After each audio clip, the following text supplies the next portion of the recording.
हमारा एक ठो पत्नी को ये लोग भगा दिए। हम दूसरा शादी किए हैं, इनको भी भगाना चाहता है मारपीट कर। हमारे पिताजी मेंटल हैं, वो ज़मीन बेच रहे हैं, चुपे चापे जाके लिख दे रहे हैं। 3 भाई को, हम लोग 2 भाई को नहीं लिख रहे हैं। भाई भाई हैं, लेकिन भाई भाई की तरह नहीं है। वो दुश्मन से भी, दूसरे से भी ज़्यादा नाजायज 1.5 लाख रुपए का हमारा ये सामान घर में लूट कर ये अपना घर में रख लिया है। ट्रंक का हमारा ताला तोड़ दिया है, बक्सा का ताला तोड़ दिया है, जेवर भी हमारी पत्नी का सब कुछ चुरा लिया है।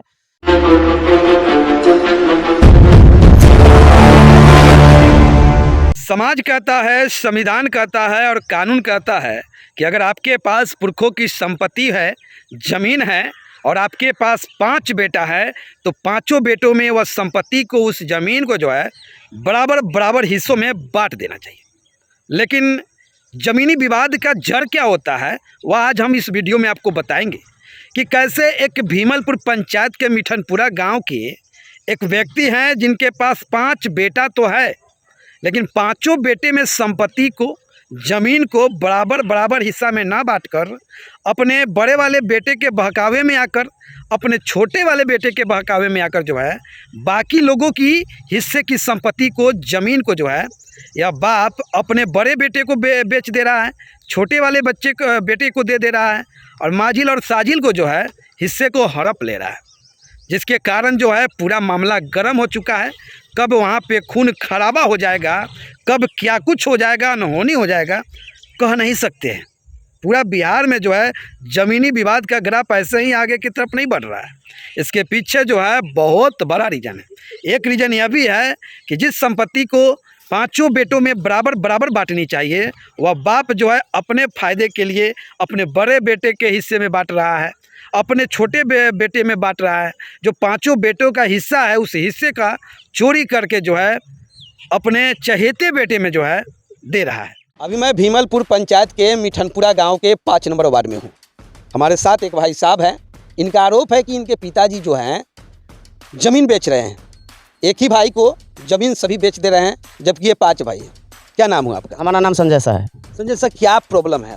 सर, हमारे पिताजी मेंटल हैं, वो ज़मीन बेच रहे हैं, चुपे चापे जाके लिख दे रहे हैं। 3 भाई को, हम लोग 2 भाई को नहीं लिख रहे हैं। अच्छा, आपके पिताजी मेंटल हैं, ये किस बुनियाद पे ये बात कर रहे हैं, किस आधार पे कर रहे हैं? सर, कह रहे हैं हम बहुत ऐसा, यानी घर में घटना होता है, गाली गलौज, मारा मारी दिन रात होता है। वो तीनों भाई एक मिलकर रहते हैं और हमको अकेले के मारते हैं।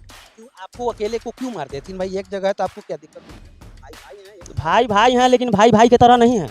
वो दुश्मन से भी, दूसरे से भी ज़्यादा नाजायज यानी मारामारी करते हैं।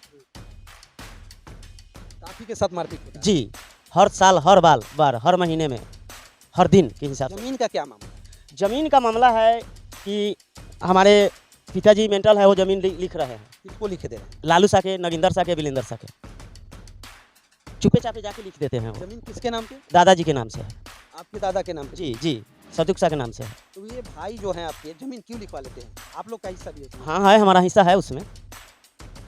हमारा एक ठो पत्नी को ये लोग भगा दिए। हम दूसरा शादी किए हैं, इनको भी भगाना चाहता है मारपीट कर।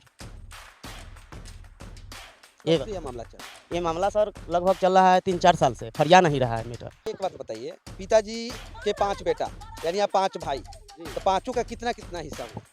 5 का जितना ज़मीन है उसमें 5 का ना हिस्सा होना चाहिए, 3 के थोड़ी होगा सर। बराबर हिस्सा होना चाहिए।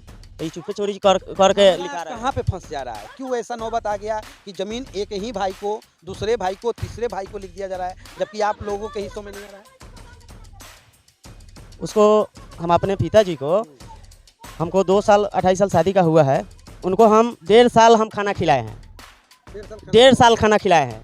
हमारे पत्नी को मारे ना पिताजी, तो उनको खाना नहीं देती है मेरी पत्नी। इसलिए कि जब वो मारबे करते हैं तो उनको काहे के लिए हम खाना देंगे, इसीलिए नहीं देती है पत्नी मेरी खाना। अब पिताजी किसके साथ रहते हैं? वो नागेंद्र सा के साथ रहते हैं, लालू सा के साथ में रहते हैं। और ज़मीन वही लोग को चुपे चापे लिखते हैं जाके।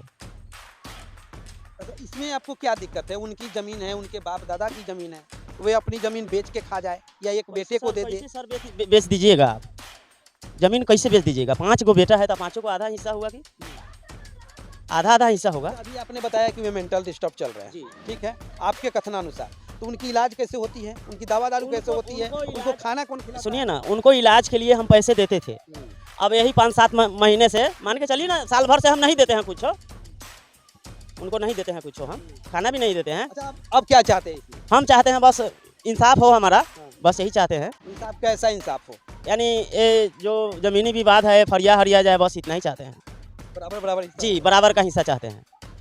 पापा का कैसे इलाज चलेगा फिर, जब बराबर का हिस्सा दे देंगे पाँचों को, कैसे इलाज चलेगा? जैसे पहले चलाते थे उस तरह चलेगा, अगर नहीं चलाएंगे तब न। उनको हम पैसा भी देते थे हम इलाज के लिए। कितना महीना देते? जितना का दवाई आता था महीने का 1500-1600 का आता था शायद, तो हम उनको देते थे 400-500 रुपये देते थे। 5 भाई हैं तो उसमें हिस्सा लगा कर ना देंगे। टोटल जमीन खतियानी है, इसमें दस्तावेजी आप लोग मिलजुल के भी करते हैं? जी ना, खतियानी है, दादाजी का ज़मीन है वो हमारे। दादाजी की ज़मीन में जो है बिक्री हो गया। हाँ, चोरी से लिखाते हैं वो तीनों आदमी। ये जो औरत बोल रही है नागिंदर शाह की पत्नी, जो हल्ला कर रही है, इतना हल्ला करती है जिसका कोई हद हिसाब नहीं है। गांव में झगड़ा लड़ाई दिन रात के हिसाब से ये करती है। और गांव वाला लोग कुछ नहीं बोलते हैं, कुछ भी नहीं बोलते हैं, कुछ भी नहीं बोलते हैं। अच्छा, इसको लेकर पंचायती वगैरह भी बैठा था क्या? कुछ निर्णय हुआ? कितने बार पंचायती बैठा है, पंचायती से कुछ नहीं हुआ है। तो डिस्टर्ब कहाँ पे होता है, कौन करता है डिस्टर्ब? डिस्टर्ब यही औरत जो बोलती है वही करती है, नागिंदर शाह की पत्नी। बहुत परेशान किया हुआ है घर में, ये तो इतना परेशान किया हुआ है जिसका कोई हद हिसाब नहीं। 1.5 लाख रुपए का हमारा ये सामान घर में लूट कर ये अपना घर में रख लिया है।